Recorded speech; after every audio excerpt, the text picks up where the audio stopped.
All right, everyone, settle down. We're gonna start this session really soon. Cool, everyone. All right. Well, good day, everyone. This is Amos. I'm here to to you about being safe, how to respond to danger, and how to report them.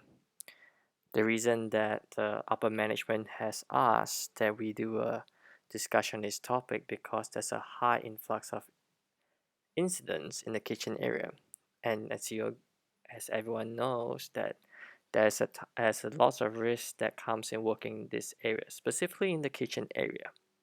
So through this session, I hope that we can grasp something that we can take home and it'll be useful for all us kitchen staff here.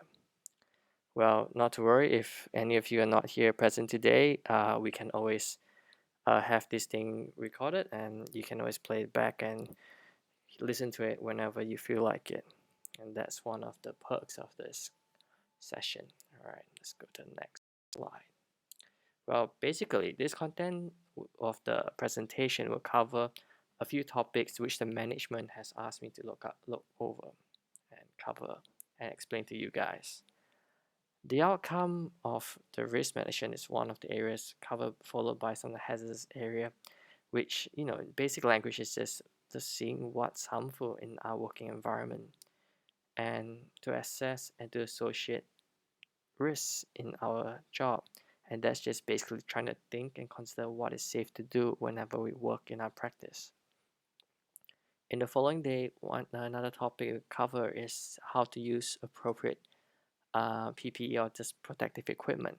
In general, you'll just be wearing some glove and apron whenever we're doing at work, just doing the best protection we can to prevent further harm to all our workers.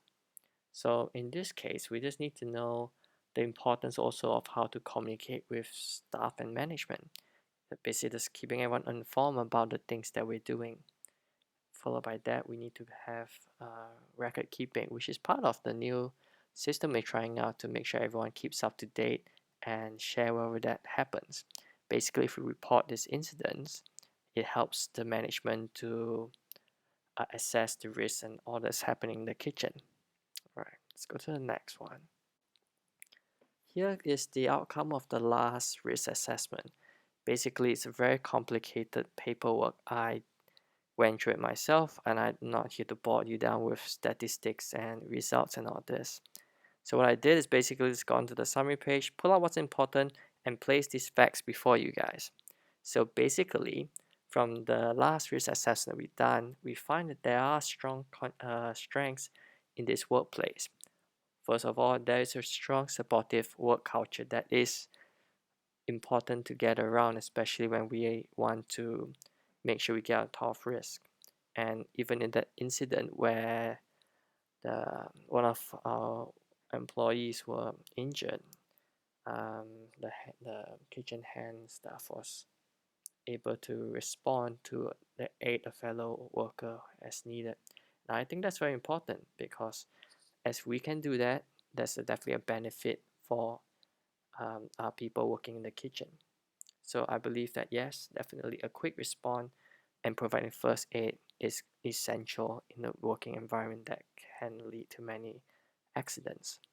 But of course, at the same time, they found certain weaknesses in the system that we're currently having. One of them being just there's a poor emphasis. People is being very complacent with what practice they've done, and they've done it for so long that sometimes we overlook the safety aspects of these things.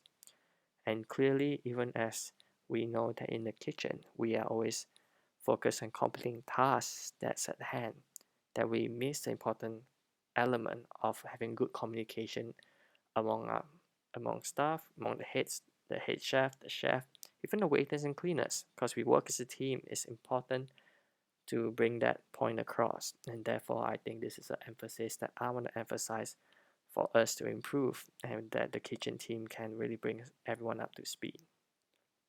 All right. Next one we're looking at is actually on how to identify the risks that we have in the kitchen. As most of you would know that sharp objects is one of them, burns and water and slips. But few people actually consider manual handling.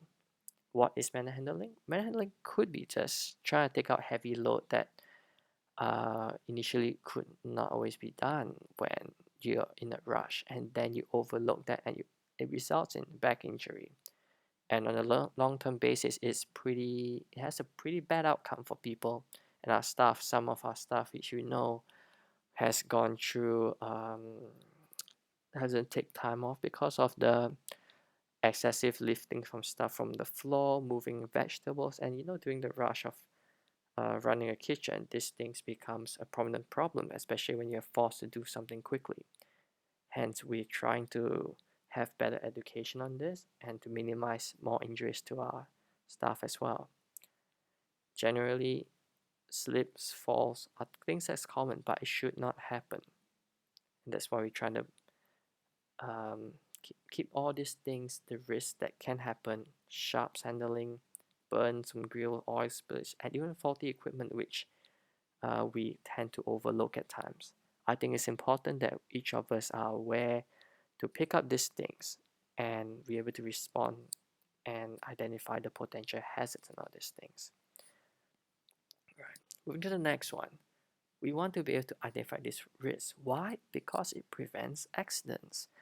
When we, as a staff member in a team, when we're in the kitchen and we are able to identify potential risks to other people and we picked it up, we can minimize risk for that person. And that person could also minimize it for you. And that is a very important aspect of things that we are trying to focus in this session. I know that there's a routine inspection that's being run by the management team, but that is only secondary to what we do on the ground. Being on the ground, we are the people who are first to be there on the scene to pick up what might be hazardous in our environment. And I think that's very important that we can be the one to initiate these things. All right, the next one. Oh, this is Mrs. Wong. She's doing the wrong thing. As you guys can see, she's definitely not practicing what she's taught. She's definitely trying to rush and trying to finish things in time by carrying all the tons of pots and pans, bending her back and trying to walk in the place, not seeing what's in front of her. And definitely that is going to be a concern, because if you can't see you're going, you're most likely going to trip and fall. Almost like bang everyone with the pots and pan and crash into someone else. Someone could be on the floor tying the shoelace and you just like dump all that pots under the person and give him tons of concussion. Probably not good to be Mrs. Wong at this stage, and we ought to do the right things. So what should we do in this kind of situation?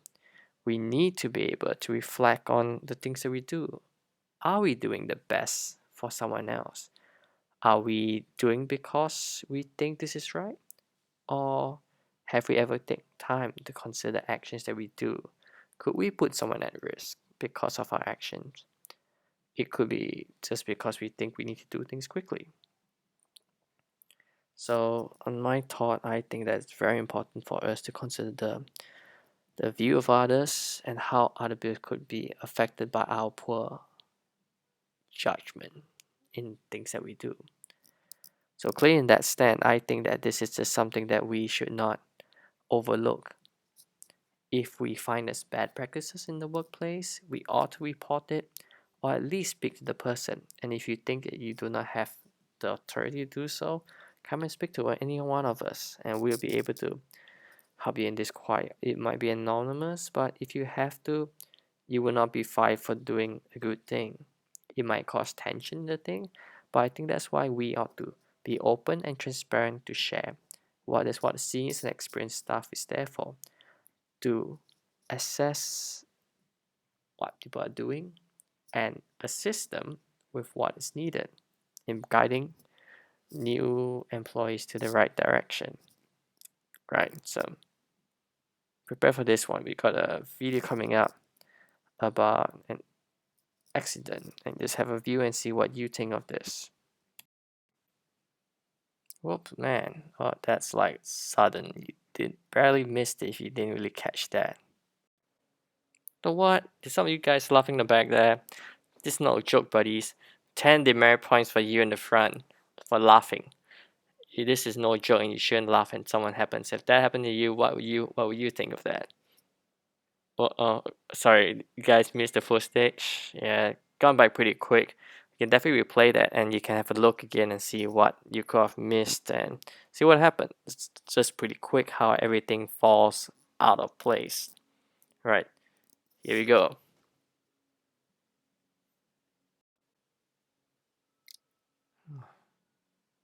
Seeing that, that is definitely no of a joke. Anyway, guys, this is where we're up to at the moment. You see, when things happen like this, I want you guys to think for a while and reflect on what has happened and how we could respond to situations like this. So, what do you guys think about the footage early on? Sorry, what's that? Okay, Robbie, you have a. Mm-hmm. Yep. It's true that accidents do happen very quickly without us even knowing it when it did happen. That's because accidents happen in the flicker of an eye and you could just miss it just as you're coming out. There's no time that we can react when it's actually happening. Mhm. Yes, that's right. Absolutely. Yes, it's true because in that video we see that a staff response is immediate, and that immediate response is essential to making sure a fellow worker is able to be treated as soon as possible. Well, imagine if we're not aware of our colleagues and they're left on the ground.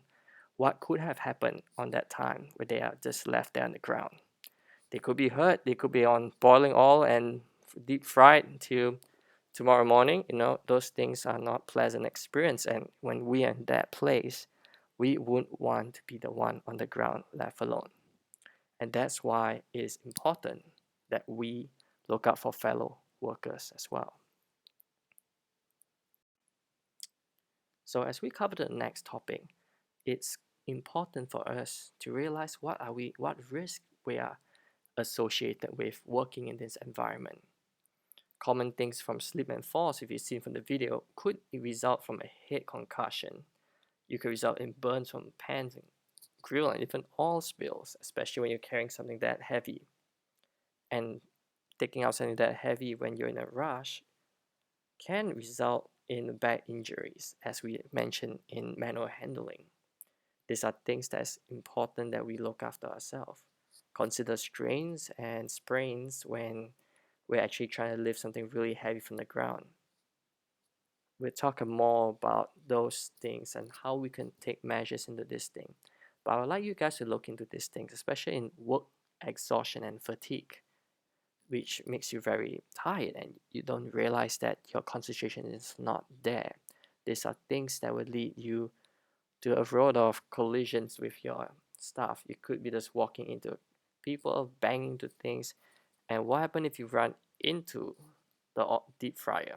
You could get really seriously burned and fried. And I think it's not good that any of us should consider this very lightly. One other thing which we tend to forget as staff members working in the busy kitchen is that we overlook the point of hydration. If we have not realized it, we also have to make sure that we keep ourselves hydrated at all times. And especially when we go through certain things, that we do not allow ourselves to be dehydrated, because when we are dehydrated, we are more prone to exhaustion and fatigue. Hence why we ought to have the abilities to voice out our opinions when we are actually tired and all. And for our supervisors and all, I think people who are in senior positions should not take a negative view towards this, because caring for our employees and our fellow workers is important, as it brings out the best quality of each one of us. Moving on, I think it's important to then for understand how can we respond to these hazards. From the management point of view, we are trying to implement mandatory training on these kind of procedures, how to do things right, especially on orientation day. And this will also be ongoing yearly training, as this is to make sure that everyone is up to speed. And if everyone keeps up to standard, we can be sure that there'll be minimal problems that arise with people with poor practices. And therefore, we need to emphasize on staff education on safety measures that we can consider, how to keep good practice, updates with good communication and stuff. If there's a flaw in these things, we can understand that these things would be detrimental to the work situation as well. Hence, I think that it is important that we actually look into these things to consider what we can do as a team. And following this, we need to focus on building a good supportive environment for everyone to grow and develop their own skills. And that's important because if people don't feel supported, they're not able to voice themselves and they feel like they're being pressured to work in certain ways that they choose not to. Given that no one is watching, they will differ from the ideal set of ways of working, and that would be a result in hazardous things. Furthermore, as we have talked about the lack of safety, I think that although we did have a good response as a team, I think it's good to emphasize more on this training, how to do it more efficiently, how to prevent it. And of course, in case of if we're not able to prevent it and accidents do happen, what can we do about it? So these are things that we will cover as well.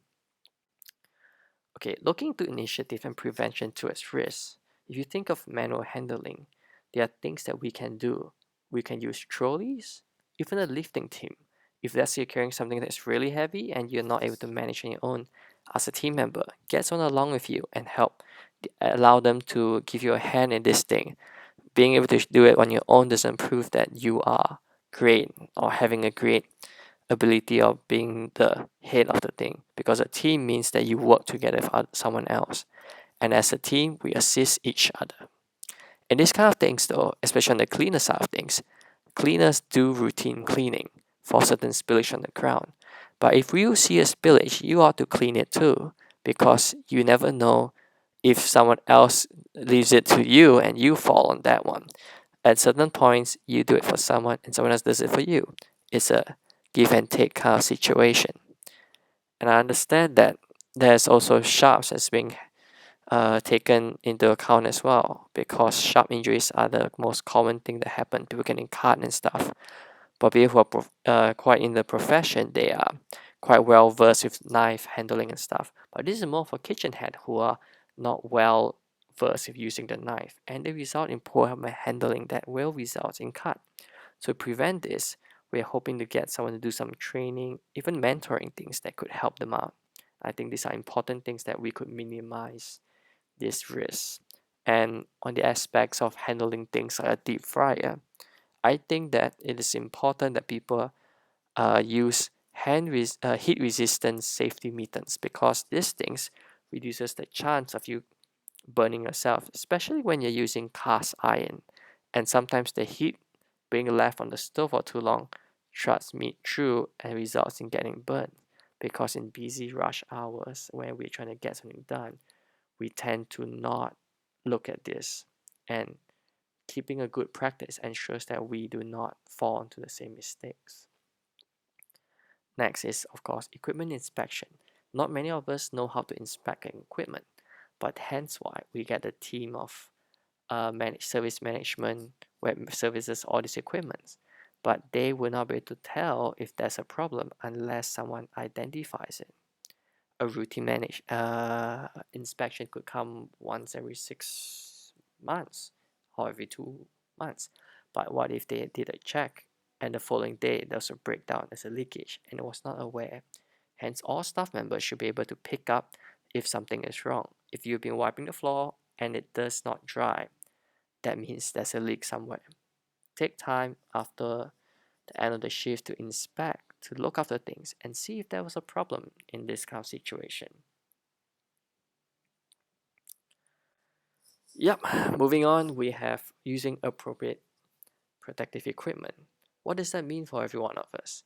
Basically, as waiters, kitchen hand, and chefs, we have the requirement to wear a hat, apron, glove, and non-slip shoes. These things are all part of working safe culture. But of course, it is important to know to follow them, but it's more important to know what's the purpose of these things. And I think like a hat is basically for posture and appearance, although it does not serve much in the sense of having a hat, because at first you do have a hairnet, which is required for all staff members to wear. The thing is, if you have a hairnet, it prevents hair being getting caught in the food, which results in customer complaints, and we wouldn't want that for our company's reputation. I think that having a chef hat is important because at times when you feel that your hat is leaning forward, you know that you're going too close to the fire. At times when you try to get too close to something, you know that it's a thing that reminds you that you're not in your ideal position. Hence, it's important that we consider things like aprons. Why do we wear apron? Besides spillage and looking tidy, it is also the secondary protection towards heat. If you get some oil spilled onto you, that apron will kind of repel the heat away or the oil spillage, because most of the aprons that's given to the chef working in this kind of environment is waterproof or at least heat resistance. Non-slip shoes is mandatory because the floor that we work in is most likely gonna be wet or oily, and of course with routine cleaning, that's what we hope to minimize. But there might be a problems where sometimes it's being overlooked, and a prevention is having non-slip shoes. Remember that as you go and get gloves, it's important to get the right size, because if you do not have the right fitting, it most likely be too loose and it will not do its job. Too tight and you sweat your palms off. So let's go on to the next one.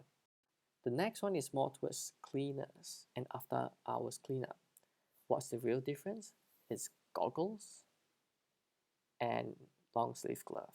What's the difference really is that you minimize risk to the eyes and to the hands, especially if you're trying to wash things. You want to get things down into the water. You don't want water to flow back to your hands, and that's the potential for burns as well if it's really hot.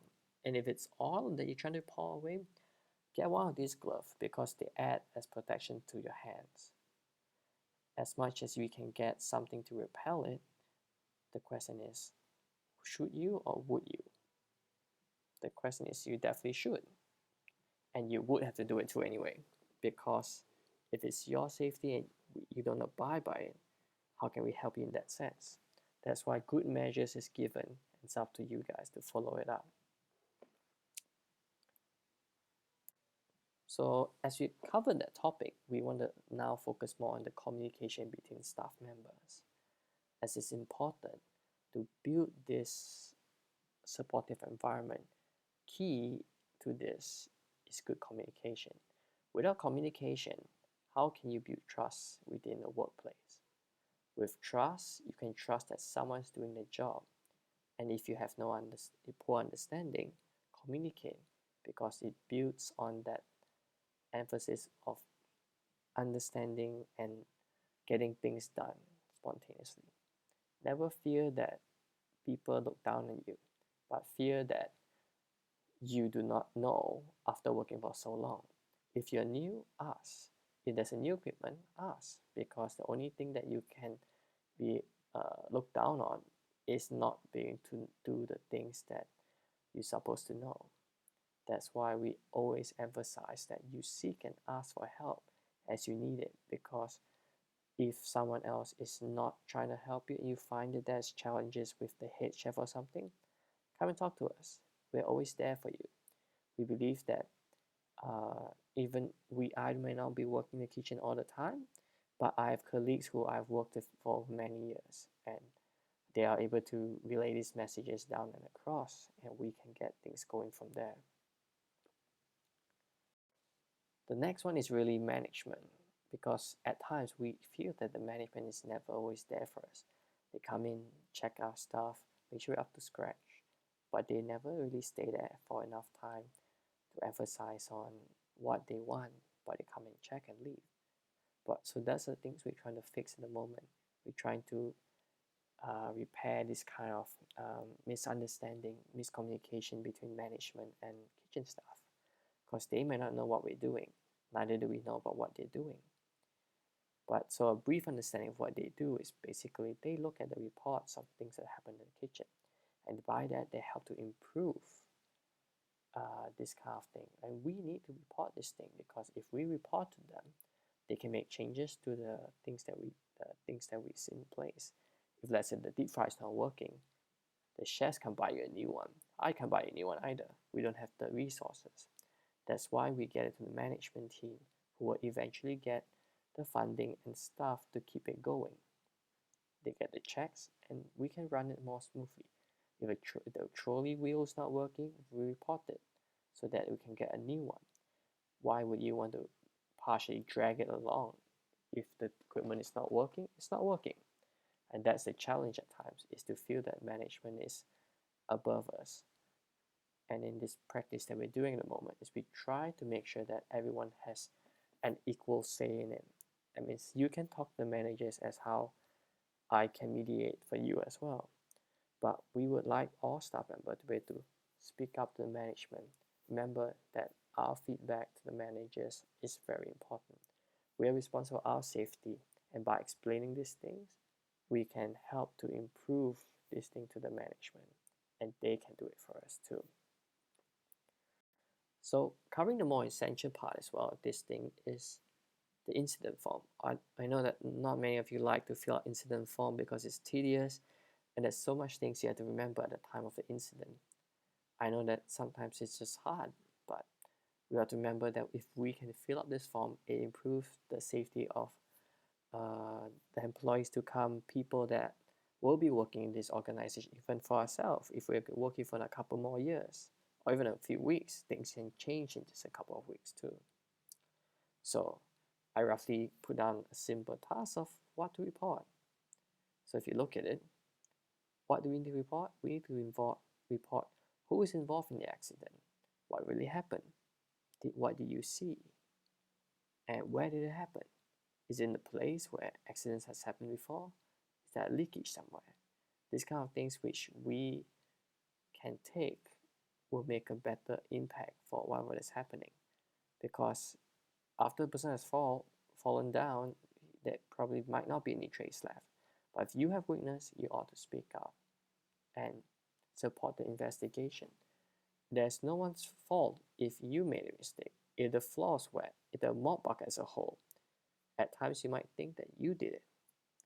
But we will be sure that we look into this matter more thoroughly, because you might not be the one who identified this thing. It could have been identified by someone else too, and it might be a recurring problem that the management team has not seemed to address, or it just get lost somewhere. So I think it's important that you do this incident forms. And if you're ever unsure, contact one of the seniors. We are there for you. Our supervising team is always there to help you out in this form as well. Being new is difficult, but we would like to work with you too in this journey in finding your place in this organization. So as we're about to close, I think I just need you to come to bring your minds around these things. These few things that I highlighted at the start of the presentation, that we need to be able to learn from our mistakes, meaning whatever incidents that we make, never be critical about what mistakes you make, but learn from it and improve. The only problem about not learning is that you repeat and repeat and repeat, and the only thing you're good for is making mistakes.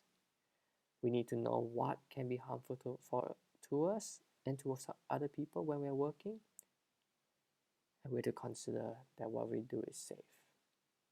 Are we doing things that's safe for each one of us, or are we just following by the books of what we think they say?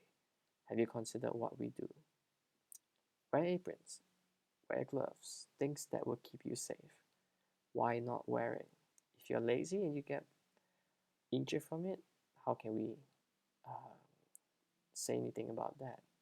If you choose not to wear a shoe and you get pricked or stabbed by some sharp object on the floor, That's just being unwise, not being lazy or being smart.